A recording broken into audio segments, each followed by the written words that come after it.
Assalamualaikum warahmatullahi wabarakatuh.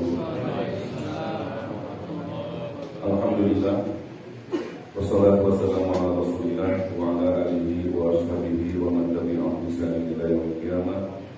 Asyhadu an la ilaha illallah wahdahu la syarika lah wa asyhadu anna Muhammadan abduhu wa rasuluhu la nabiyya ba'dahu, amma ba'du. Bapak-bapak serta ibu yang dimuliakan Allah, jemaah sholat tarawih. Alhamdulillah, malam ini kita masih dipertemukan kembali oleh Allah Subhanahu wa Ta'ala. Kita masih sampai di bulan Ramadan, di mana sampainya kita di bulan Ramadan tahun ini, insya Allah tidak terlepas dari doa-doa yang sudah kita panjatkan di bulan Rajab yang lalu. Allahumma barik lana fi Rajab wa Sya'ban wa balighna Ramadan wa hasil maqasidana.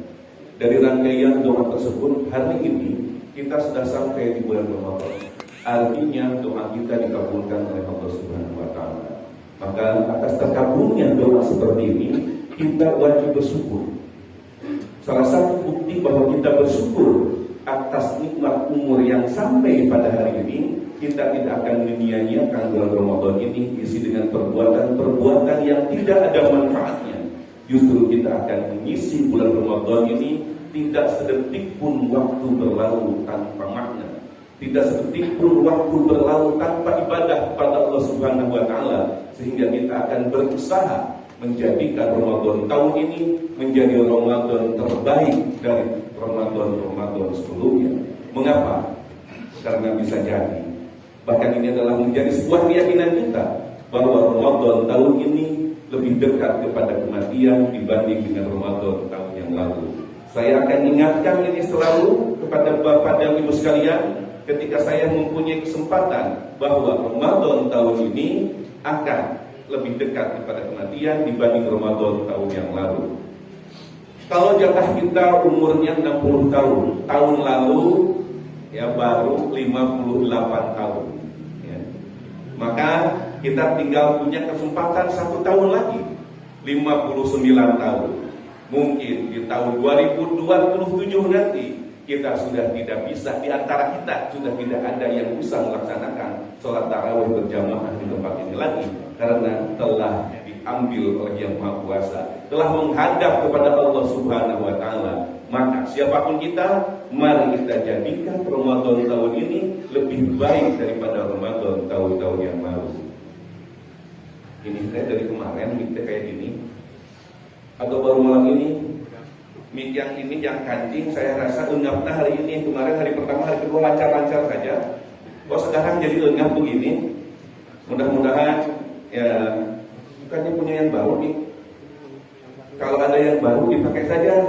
Kalau belum ada yang baru, mudah-mudahan besok atau lusa ada yang bersedekah, kita bisa memiliki mik yang baru. Mudah-mudahan Pak Teddy, Pak Dono ya, besok atau lusa ada yang memberikan mik yang baru sehingga kita bisa nyaman ya. Bapak dan Ibu nyaman menyampaikan materi, kami para penyampai materi juga enak saat menyampaikan materi. Sebab kalau miknya nggak enak, enggak Bapak dan Ibu ya. Suatu saat Bapak dan Ibu yang nggak pernah ceramah berdiri di depan ini, kalau miknya enggak nggak enak ya. Kalau miknya lancar, wah, tapi kadang-kadang biasa ya bisa dilatih lancar, enggak saya minta kayak biasa gedung ya, biar sebentar. Bapak dan Ibu dan berkat Allah, Menteri Agama di era Orde Baru, Alangkah Ratu Perwira Negara, memberikan sebuah konsep trilogi toleransi. Toleransi antar umat beragama, toleransi inter umat beragama, dan toleransi antara umat beragama dengan pemerintah. Saya boleh katakan, walaupun pada saat beliau jadi Menteri Agama saya masih SD, tapi saya bisa mengatakan bahwa beliau adalah Menteri Agama yang visioner, berwawasan ke depan. Mengapa saya katakan demikian? Karena ternyata di masyarakat yang heterogen seperti di Indonesia ini perlu dibangun iklim seperti itu. Toleransi antar umat beragama, inter umat beragama, dan antara umat beragama dengan pemerintah. Antar umat beragama artinya antara muslim dengan non-muslim. Inter umat beragama artinya antara sesama muslim, antara seagama. Antara umat beragama dengan pemerintah, tentunya antara umat beragama, agama apapun dengan pemerintah. Yang satu dan yang ketiga tidak akan saya bahas. Saya akan bahas sedikit saja yang kedua, yaitu toleransi interumat beragama. Sesama pemeluk Islam sudah sejak lama diatur antara kelompok yang satu dengan kelompok yang lain saling menyalahkan, bukan saling membenarkan, tapi saling menyalahkan. Padahal kalau konsepnya mau saling, biar aman, biar enak, bukan saling menyalahkan, tetapi harus saling membenarkan. Kamu benar, tapi apa yang aku dapati, nampaknya aku lebih meyakini apa yang aku dapati, jadi aku tidak akan bisa mengikuti kebenaran yang kamu dapatkan. Aku hanya akan melaksanakan kebenaran yang aku dapatkan. Kalau begitu adanya, insya Allah, ya,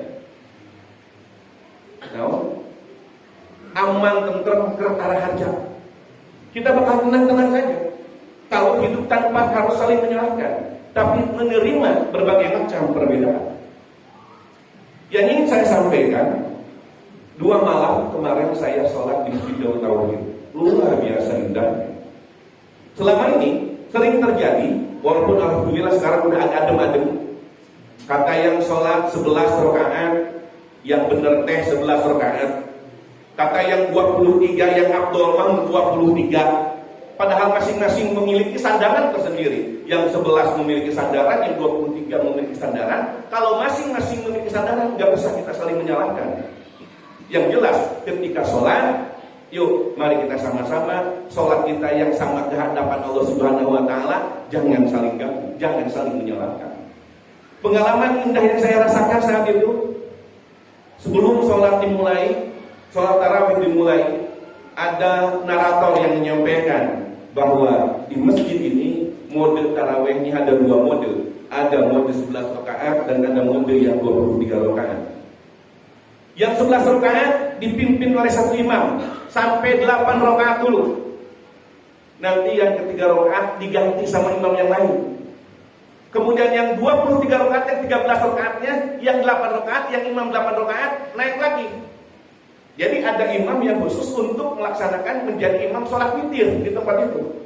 Witir yang bersama-sama dengan 11 rakaat. Sisanya yang 23 rakaat. Yang 23 rakaat. Di tempat ini, di mana, di masjid ini, di mana penganut agamanya, pemegang mazhab Islamnya beragam.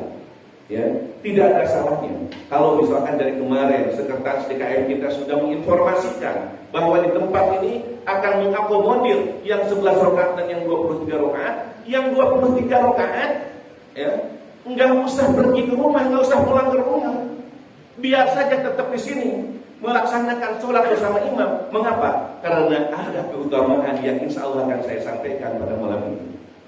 Ya, di mana keutamaan sholat taraweh. Sholat tarawih yang pertama, keutamaan sholat tarawih yang pertama, ini saya ambil dari beberapa sumber. Kalau kita ngambil di Duratun Nasihin, sholat keutamaan sholat tarawih itu dihitung, dikemukakan mulai dari sholat tarawih hari pertama bagaimana, kedua bagaimana, sampai dengan hari ke-30 diceritakan.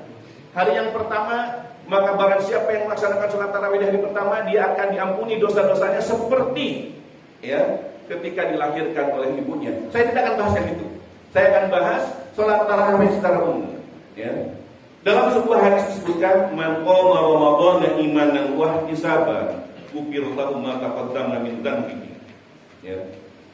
Orang yang melaksanakan sholat tarawih, keutamaan yang pertama, dia akan diampuni dosa-dosanya dengan catatan memenuhi 2 syarat. Yang pertama, lakukan tarawih itu penuh keimanan, untuk uraga tanpa kadenda, bukan asal cupar kewajiban, tapi melaksanakan tarawih itu benar-benar karena kita merasa terdorong oleh keimanan kepada Allah Subhanahu Wa Taala. Imanlah yang menyebabkan kita melaksanakan tarawih di tempat ini. Ya. Yang kedua, wahtisaban, hanya mengharap ridho Allah Subhanahu Wa Taala, penuh dengan perhitungan. Lakukan tarawih itu dengan ihtisab. Lakukan tarawih itu, yang sholat tarawih itu benar-benar akan mendapatkan ridho Allah Subhanahu Wa Taala, bukan justru akan mendapatkan murka Allah Subhanahu Wa Taala.